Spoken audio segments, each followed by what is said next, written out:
Howdy, y'all. It's Reese, aka Bearman Prime, on this May 28th. Welcome back to my Read the Bible in a Year series. Thank you again for joining me. God bless you all.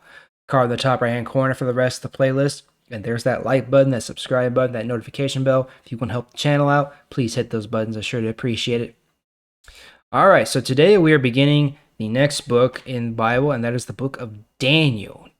So Daniel is probably someone we're already familiar with. I'm sure many of us, whether you're familiar with the Bible or not, you've heard of the story of Daniel in the lion's den, and that is in this book, of course, but that's only a small part of it. So Daniel, to put it in a little bit more context, Daniel is a Jew who was living in the capital city of Babylon, of the Babylonian Empire, during the time that the Babylonian Empire conquered Israel.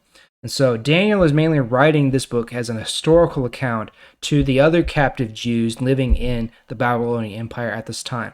And a good deal of this book also has a lot to do with prophecy, not necessarily about the nation of Israel, but about the world in general. We get our first glimpses into what the so-called end of the world looks like in the book of Daniel. Now, before we get into it real quick, when we do get to the prophetic parts of Daniel, one thing I want to mention, and I may have mentioned it before in other videos, but if I haven't, I'll just say it again, that whenever the Bible deals with prophecy, whenever someone is writing about prophecy, about things to come, it is almost always written in symbolic language, right? So, the words that are actually written on the page, they are meant to paint a picture in our minds, but they use a lot of symbolism and symbology to convey an idea or a meaning. It's not necessarily to be taken literally. For example, later on in the book of Revelation, there are several instances where the author writes about a dragon with 7 heads and 10 horns and 10 crowns or something like that. Okay, so he's not literally talking about a dragon. He's not literally talking about a physical dragon with 7 heads, but it's a symbol of something else. Okay, so whenever Daniel or any prophet writes about prophecy or deals with prophecy, it has to do with symbolic language. So I'll do my best to try to interpret it and make sure that we're all on the same page so we don't get too confused with the symbolism there. But anyway, so we're going to start today at the beginning. So let's go to Daniel chapter 1 today, beginning in verse 1. Nebuchadnezzar, king of Babylon, came to Jerusalem and surrounded it with his army. This happened during the 3rd year that Jehoiakim was king of Judah. The Lord allowed Nebuchadnezzar to defeat Jehoiakim, king of Judah. Nebuchadnezzar took all the dishes and other things from God's temple and carried them to Babylon. He put those things in the temple of his gods. Then King Nebuchadnezzar ordered Ashpenaz, the man in charge of his officials, to bring some of the boys into the palace to train them. He was to include boys from among the Israelites, from important Judean families, and from the royal family of Judah.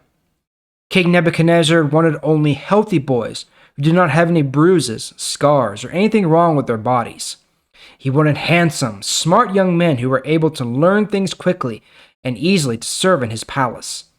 He told Ashpenaz to teach these young men the language and writings of the Chaldeans.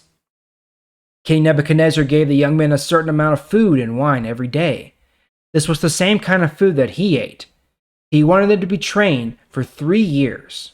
After that, they would become servants of the king of Babylon. Among those young men were Daniel, Hananiah, Mishael, and Azariah from the tribe of Judah. Ashpenaz gave them Babylonian names. Daniel's new name was Belteshazzar. Hananiah's was Shadrach.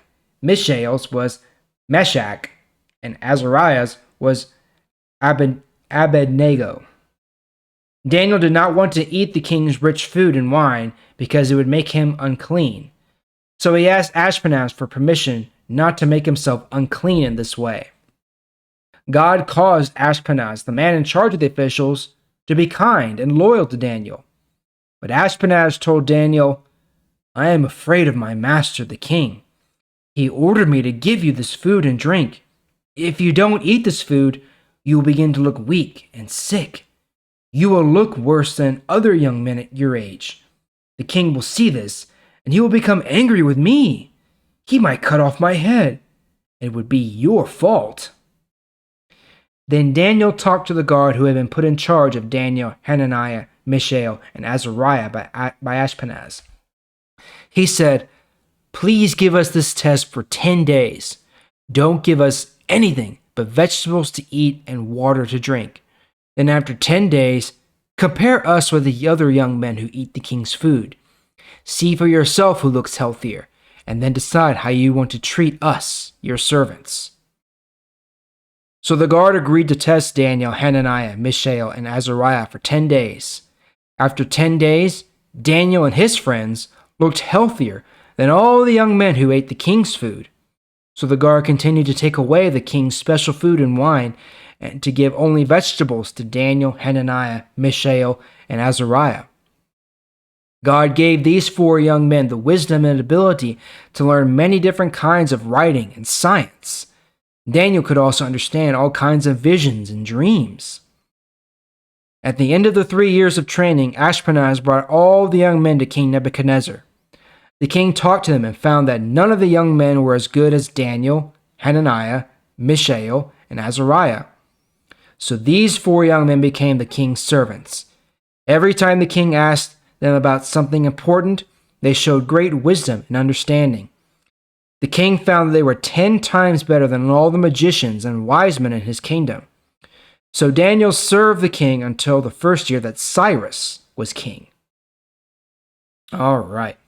So here we are setting things up for what's going to happen with Daniel. So here we see that Daniel and his friends are remaining true and faithful to God. They refuse to defile their bodies with the food and drink of the Babylonians. They wish to only eat just plain vegetables and water.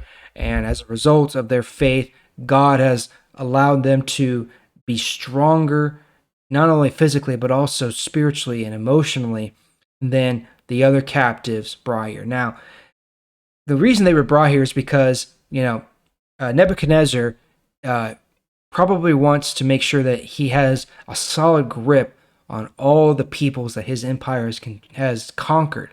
So he brings in these fit, strong, able, wise, intelligent young men to train them in their ways in order that they might be seen as as a beacon for their people.